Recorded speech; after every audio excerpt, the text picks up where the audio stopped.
Motivation is what gets you started. Habit is what keeps you doing. Motivation দিয়ে কিচ্ছু হয় না। হ্যাঁ, ঠিকই শুনছেন। 2 দিন 3 দিন পর যে মোটিভেশন হারিয়ে যায় তার কারণ হলো আমরা সস্তা আবেগে গা ভাসাই। কিন্তু সস্তা আবেগ দিয়ে জীবন চলে না। জীবন চলে শৃঙ্খলা আর জেদ দিয়ে। মনে রাখবেন, comfort is the enemy of progress. আরামদায়ক জীবন দিয়ে কখনো ইতিহাস তৈরি হয় না। যারা সংসার, সন্তান, কাজ সামলে নিজের স্বপ্ন তাড়া করছেন তারাই জানেন এই লড়াইটা কি। নমস্কার everyone, welcome back to my channel success lover. আজ 6 আওয়ার্স স্টাডি চ্যালেঞ্জের আমার ছিল ডে 2। আর আজকের দিনটার কথা কি বলবো, it was a real roller coaster ride. সকাল 7টায় ভিড়ে ঠাসা ক্রাউডেড বাসে ঝুলে 2টো private batch back to back পড়ানো।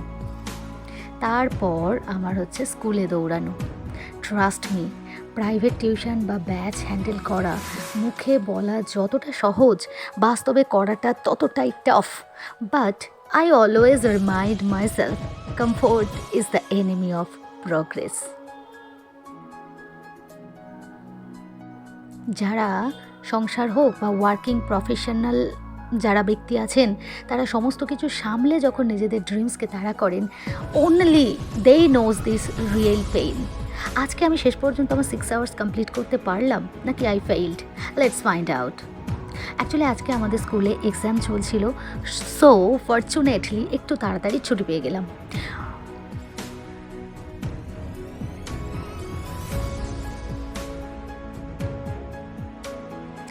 ঘর, সংসার, চাকরি, টিউশন সামলে পড়াশোনা করা মুখে বলা সহজ, কিন্তু চাবুক মারাই বাস্তবতার মুখোমুখি দাঁড়িয়ে লড়াই করাটা চারটিখানি কথা নয়।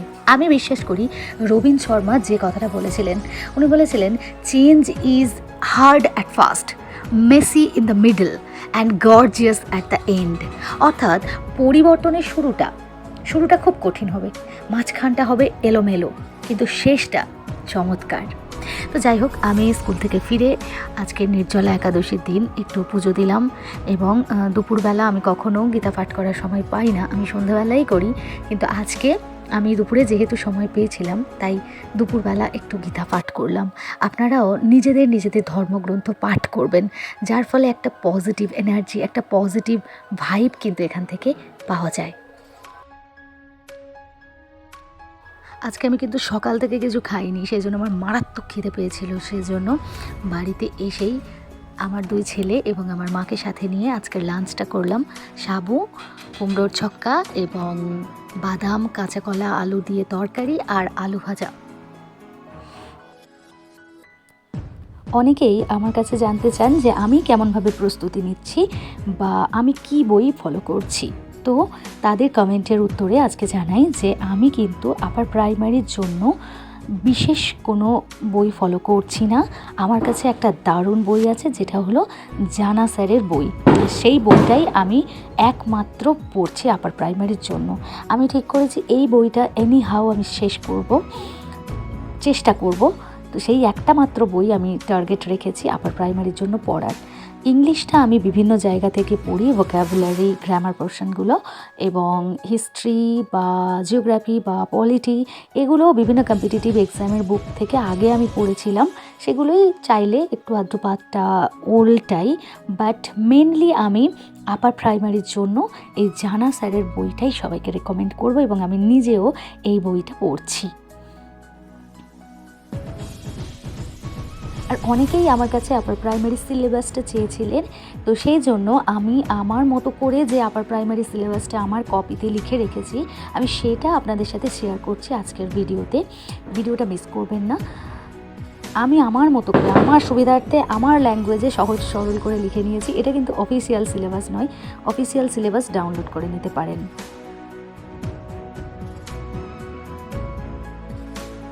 যাই হোক, আমার কিন্তু আজকে প্রচণ্ড ক্লান্ত লাগছিল এবং তা সত্ত্বেও আমি আর পারছিলাম না। তো আমার 2 সন্তানকে একটু সময় দিলাম, একটু রেস্ট নিলাম। নেওয়ার পর বিকেলবেলা একটু আম খেয়ে আর একটু যখন পড়তে বসলাম, দেখলাম আকাশটা হঠাৎ কেমন কালো হয়ে এলো। মনে মনে আমার খুব আশা হলো যে যাই হোক, এতদিনের গরমের পর বুঝি একটু বৃষ্টি হবে, চারপাশটা একটু ঠান্ডা হবে, কিন্তু কপাল খারাপ। শেষ পর্যন্ত বৃষ্টি আর হলো না। জানেন তো, আমাদের মোটিভেশনটাও ঠিক এরকমই, আকাশের মতো। মাঝে মাঝে মনে হয় এই বুঝি বড় কিছু করে ফেলবো, কিন্তু পরক্ষণেই আবার শুকনো ক্লান্তি আর বাস্তবতা এসে দাঁড়ায়। কিন্তু আমাদের মনে রাখতে হবে, if you want to shine like a sun, first burn like a sun. সূর্যের মতো চমকাতে হলে আগে সূর্যের মতো পুড়তে শিখতে হবে। এই সাময়িক মেঘ বা প্রতিকূলতা দেখে থমকে গেলে চলবে না। যাই হোক, মেঘ কেটে যেতেই আবার ছুটলাম পড়াতে। আমরা সবসময় একটা ভুল করি, আমরা ভাবি প্রতিদিন পড়ার জন্য আমাদের ভেতর থেকে একটা দারুণ অনুভূতি বা মোটিভেশন আসবে, কিন্তু সত্যি কথা হলো মোটিভেশন একটা বাতাসের মতো, আজ আছে তো কাল নেই। তাই মোটিভেশনের ভরসায় থাকা বন্ধ করতে হবে।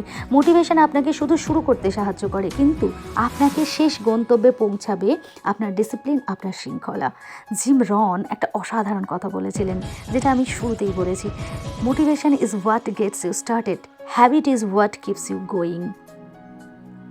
কঠোর পরিশ্রম করার মানসিকতা কিন্তু একদিনে তৈরি হয় না। যখনই আপনার মনে হবে আজ আর ভালো লাগছে না, একটু ফোন স্ক্রল করি, একটু ঘুমিয়ে নিই, ঠিক তখনই নিজের মস্তিষ্ককে চ্যালেঞ্জ করতে হবে। আপনাকে বুঝতে হবে যে কমফোর্ট জোন কিন্তু আপনাকে আরামদায়ক পরিবেশ দিতে আসে না, সেটা আপনার স্বপ্নের কবরস্থান। সাফল্য সবাই পেতে চায়, কিন্তু সাফল্য পাওয়ার জন্য যে পরিশ্রম করতে হয় সেটা কেউ করতে চায় না। আপনি যদি সবার চেয়ে আলাদা কিছু পেতে চান, তবে আপনাকে সবার চেয়ে আলাদা রকম পরিশ্রমও করতে হবে। আজ যদি নিজেকে না পোড়ান, তাহলে কাল চকমক করতে পারবেন না।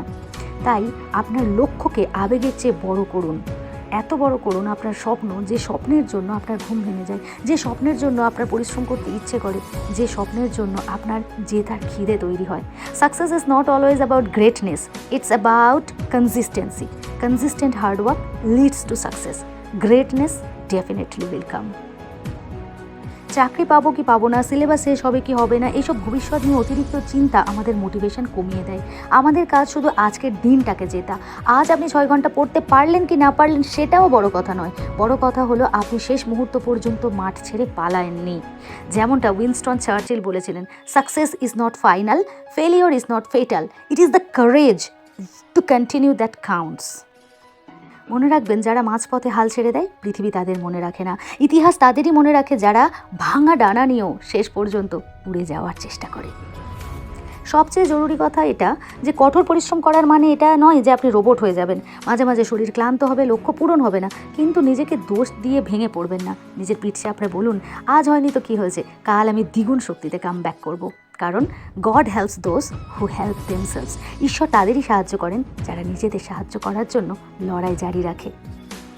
আজ কিন্তু আমার 6 আওয়ার স্টাডি কমপ্লিট হয়নি, তবে I just believe in one thing, আমি একদিন জিতবই, সাকসেস আমার আসবেই। আর কোনো কারণে যদি আমার ফেটে সেটাও না থাকে, তাও আমি নিজেকে আয়নার সামনে দাঁড়িয়ে বুক ফুলিয়ে বলতে পারবো আমি ফাঁকি দিইনি, আই গেভ মাই 100%। আমি নিজের কাছে অনেস্ট ছিলাম,